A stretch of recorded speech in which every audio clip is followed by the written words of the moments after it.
Bonjour à tous, bienvenue aux 10 minutes juridiques, votre bimensuel vidéo avec le cabinet d'avocats Landau Associés par VK.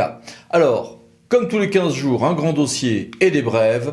Le grand dossier, c'est évidemment la loi engagement et proximité qui vient de donner lieu à une commission mixte paritaire conclusive, ce qui était loin d'être gagné, avec en gros un accord. Le Sénat a lâché un petit peu sur l'intercommunalité, notamment l'eau et l'assainissement, et l'Assemblée nationale sur les questions de statut d'élu, notamment d'indemnité. Avec donc un retour aux indemnités dans les syndicats infracommunautaires, non sans nuance. Les maires des petites communes seront quant à eux augmentés sans vote automatiquement avec les 3 tranches que voici.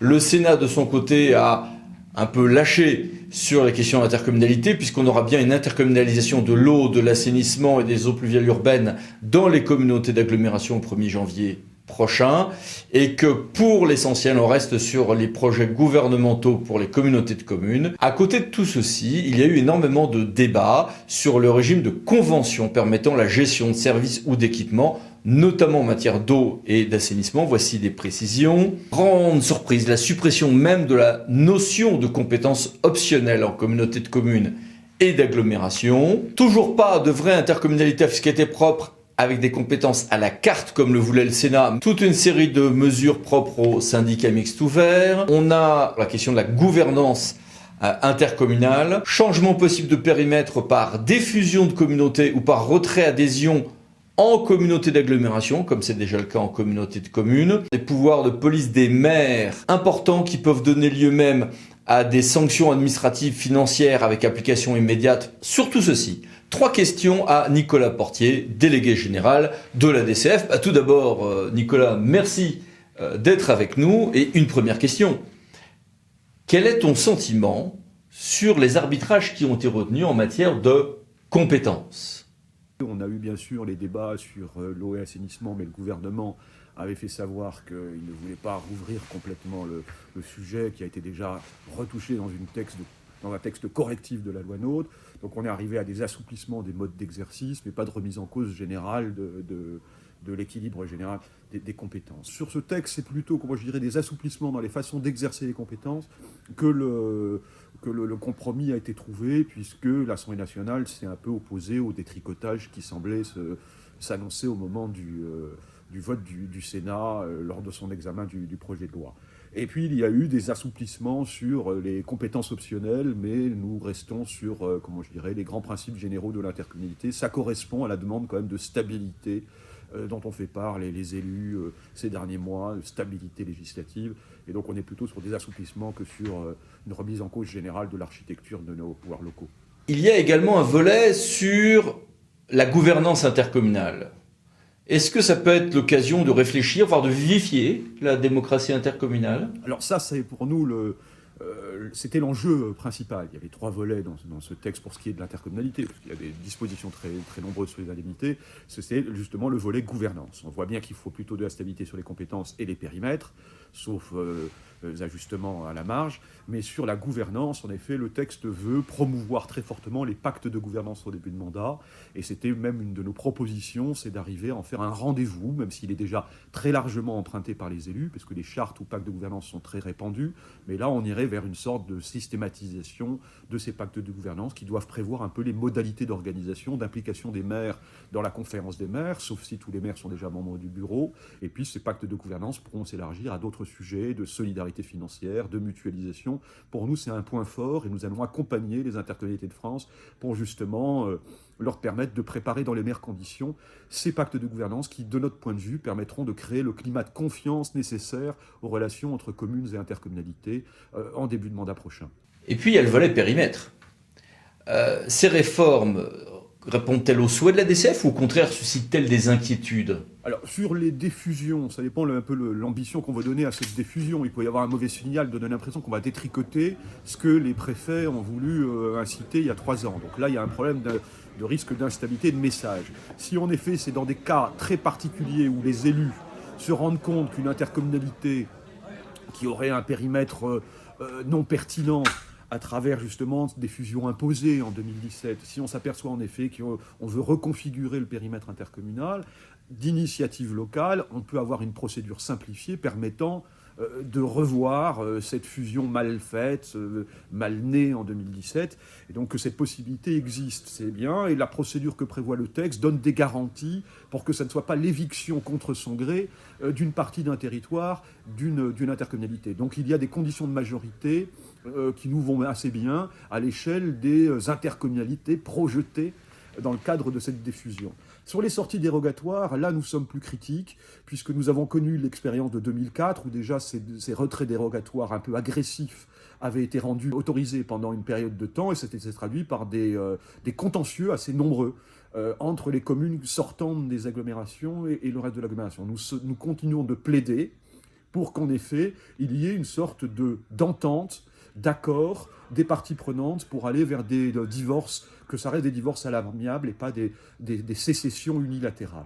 Donc nous espérons au moins que dans la mise en œuvre de ces rétrodérogatoires, les consignes qui seront passées au service de l'État, les avis qui seront demandés aux commissions départementales de coopération intercommunale soient vraiment importants pour qu'on puisse rendre possible ces dérogations qui, de notre point de vue, devront être exceptionnelles.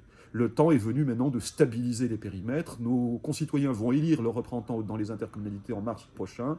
Ils doivent savoir dans quelle intercommunalité se situe leur commune et quelles sont les compétences, les responsabilités de cette intercommunalité. Merci, à bientôt. À bientôt. Passons aux brèves. 15 brèves pour 15 jours. Une solution semble trouvée sur les questions de consigne, en tout cas sur les bouteilles plastiques. Le système devrait être reporté à 2023, avec donc une insertion du plastique qui est en phase d'attente. Est-ce qu'on est sur une reculade gouvernementale? Oui, un peu, mais en réalité le gouvernement dit que l'on passera en 2023 à la consigne si à cette date la collecte n'arrive pas aux 90% de bouteilles plastiques collectées en 2029. 2. Loi électorale, dite loi Richard. Toute une série d'éléments du droit électoral ont été toilettés par ces deux lois, mais avec très peu de choses en vigueur immédiatement, sauf pour les inéligibilités des membres du corps préfectoral. 3. Élection toujours, mais recensement.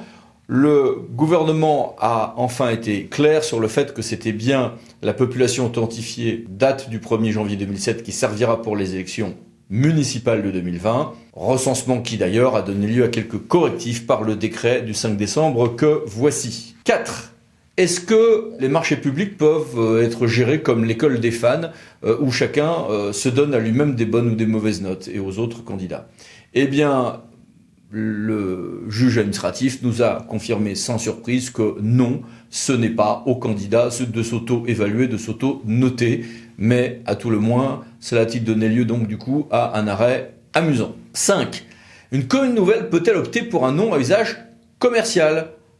En l'espèce, les Deux Alpes. La réponse est oui, l'usage n'est pas le même que celui de la marque commerciale, mais aussi parce que ça finit par devenir, dans ce territoire, un vrai nom à usage multiple. 6. Est-ce qu'une personne peut demander à l'administration d'agir dans un domaine avec une demande floue? Oui, la personne qui entend demander à l'administration de respecter une obligation particulière peut se borner à demander de prendre toute mesure si c'est pour respecter une obligation qui, elle, est clairement identifiée. Il y a un grand nombre d'offices de tourisme associatifs qui changent de mode de gestion et un certain nombre passent en établissements publics, industriels et commerciaux. Le directeur de l'office associatif, si il est repris avec son accord sur des postes qui ne sont pas celui de directeur de l'EPIC, pas de difficulté, il garde son CDI, s'il avait un CDI. Mais si cette personne avait un CDI et qu'il va devenir directeur de l'EPIC, CDI ou CDD, seul un CDD de droit public est possible pour le directeur de l'EPIC, nous confirme le tribunal administratif de Nîmes. On a des arrêts importants, 13 arrêts rendus par le Conseil d'État, mettant en œuvre des décisions récentes du juge européen pour nous dire quel équilibre entre le droit à être informé ou le droit à l'information, d'une part, et le droit à l'oubli sur Internet, d'autre part, mode d'emploi avec ces arrêts. De son côté, la Cour des comptes a rendu une étude très intéressante, très complète sur l'allocation aux adultes handicapés, avec un petit pavé dans la mare, puisque la rue Cambon propose que l'État devienne majoritaire dans les MDPH. Département toujours, le retour aux 90 km/h va être permis par la future loi d'orientation sur les mobilités. Oui, mais comment définir zone par zone, tronçon par tronçon, les territoires où on peut revenir de 80 à 90 km/h? Un rapport très intéressant du CNSR donne non pas un mode d'emploi, mais des indications, permettra de se fonder sur des critères objectifs, y compris pour assurer la sécurité juridique des présidents de conseils départementaux. Sécurité juridique toujours, mais cette fois-ci lorsque les élus sont victimes d'infractions. Une circulaire a été diffusée par la chancellerie et qui appelle les procureurs à une fermeté, à des comptes rendus envers les élus, à des dialogues avec les élus et avec une annexe intéressante. 12. Restauration scolaire. L'obligation du repas hebdomadaire végétarien. Impose-t-il un repas végétarien en plus du repas ordinaire ou cela peut-il être à la place? Réponse, on fait comme on veut, nous disent les services de l'État. 13. L'article 30 de loi de transformation de la fonction publique avait inventé une nouvelle notion, les lignes directrices de gestion. C'est quoi ça? On le sait un peu plus avec un décret du 29 novembre. 14. Une piste de ski, c'est du domaine public ou du domaine privé? Réponse du juge, ça dépend du type de piste de ski. Ski nordique, domaine public, ski de fond, domaine privé, sauf cas particulier. Voici les références. Et enfin, 15e brève. Nous vous avions annoncé l'imminence d'un décret qui allait porter de 25 000 à 40 000 euros le seuil à partir desquels il y a un début de formalisation pour les règles de concurrence et de publicité en marché public.